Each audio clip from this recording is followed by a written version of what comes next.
Today we're going to go over how to put together your RINN kit from Dentsply Sirona.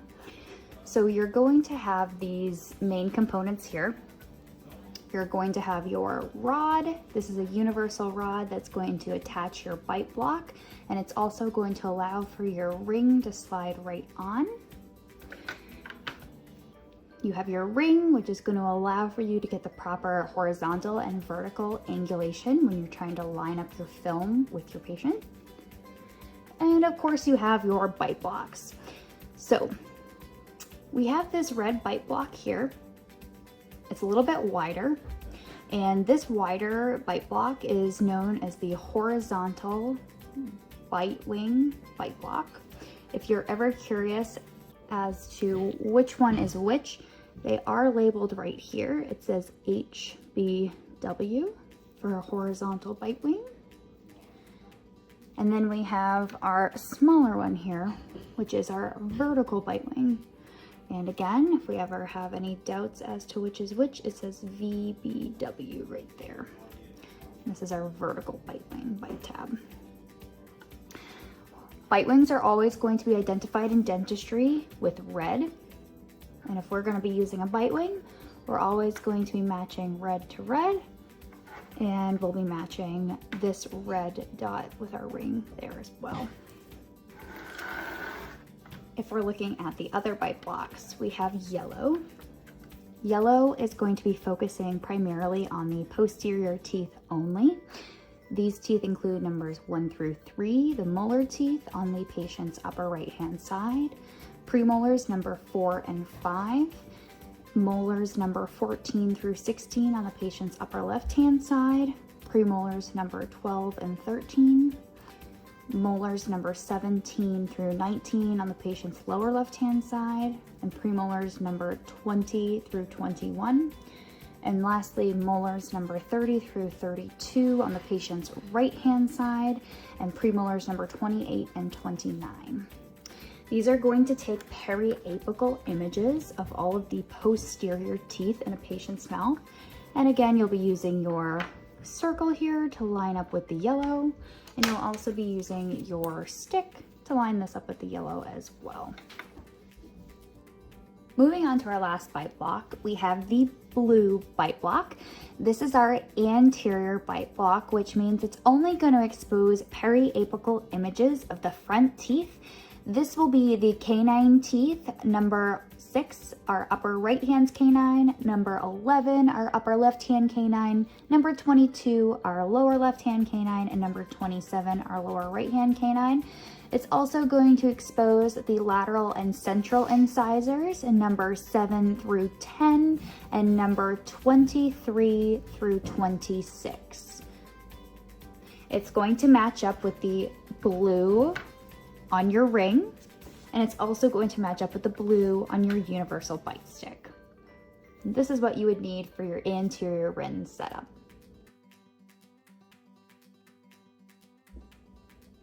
Let's go over how to take a horizontal bite wing x-ray.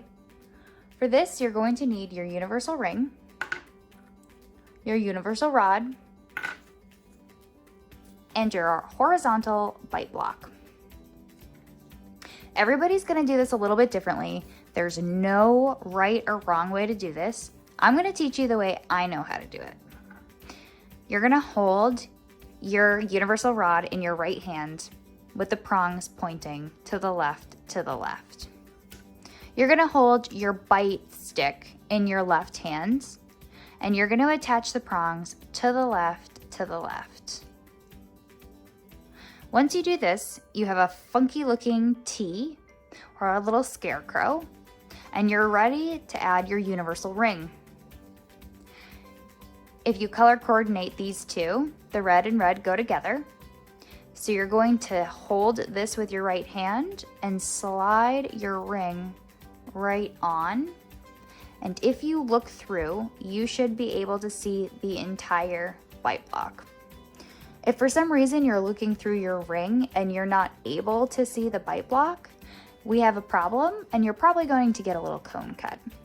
The most common errors I see are the student putting the ring on just the opposite direction, or perhaps even the bite block is just on the wrong color. Mistakes happen, just double check yourself and make sure that you're able to see everything you need through your ring.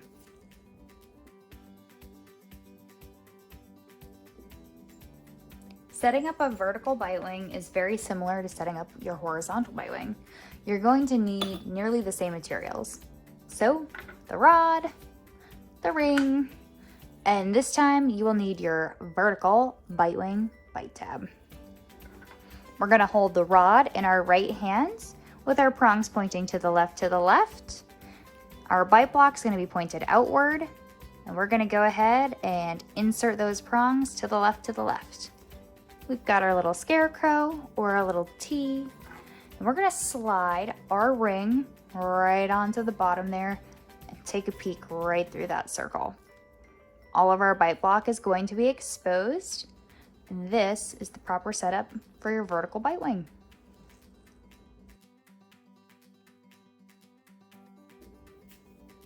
All right, so let's go over what we need to take our patient's upper right hand periapical images of molar and premolar and the patient's lower left hand periapicals for molar and premolar. So you'll need your universal rod, you will need your ring, and then you will need your yellow bite block, because this yellow bite block indicates that we will be taking x-rays of the molar and premolar teeth. So for the upper right and the lower left, you are going to hold your universal rod in your right hand with your prongs pointing to the left. You're gonna use your bite block pointing away from you, and you are gonna insert the prongs to the left. The last thing you need to do is color match yellow to yellow and slide your ring right onto your setup, and you are ready to expose the patient's upper right and lower left.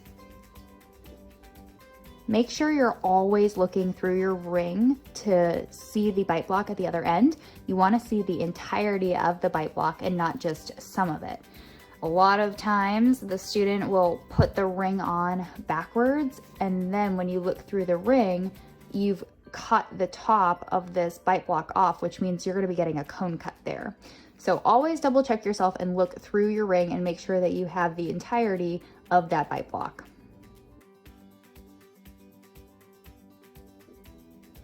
Now let's go over how to set up your ring for the patient's upper left and lower right hand side. So you're going to hold your rod in your right hand with your prongs pointing to the left, and you're going to need your yellow bite block. This yellow bite block you're going to hold away from you, but you're going to turn it upside down so that you're pinching the bite block between your two fingers here. And you're going to insert your rod to the left. And the last thing we need to do is take our ring, and we need to color code yellow to yellow and slide our ring right on. Now, as you can see, if you look at this ring here, I actually did not slide it on the right direction. So I need to turn this ring right around so that we can see the entirety of our bite block through our ring. And this would be the proper setup to expose the patient's upper left and their lower right. So the last one we're going to go over is how to set up your anterior periapical image. So again, you're going to need your rod, you're going to need your ring, and you're going to need your blue bite tab. We're going to hold our rod in our right hand with the prongs pointing to the left. Our bite block is going to be pointing away from us, and we are going to insert those prongs to the left. It's going to look something like this. We're going to color coordinate blue to blue. We're going to go ahead and insert that ring right onto our blue bite block. And you can see here that we are going to get the entire image that we need to capture, and this guy is good to go.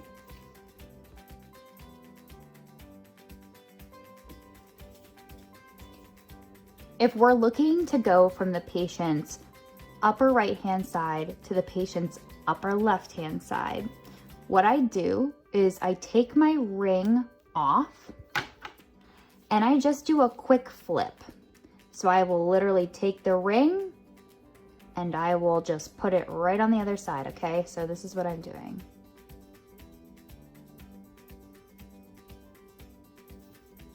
Because I like to look at everything pointing right side up. And then all you're going to do from here is a quick color match. Yellow to yellow. Look through that ring, make sure you can see the entirety of your image, and you're good to go.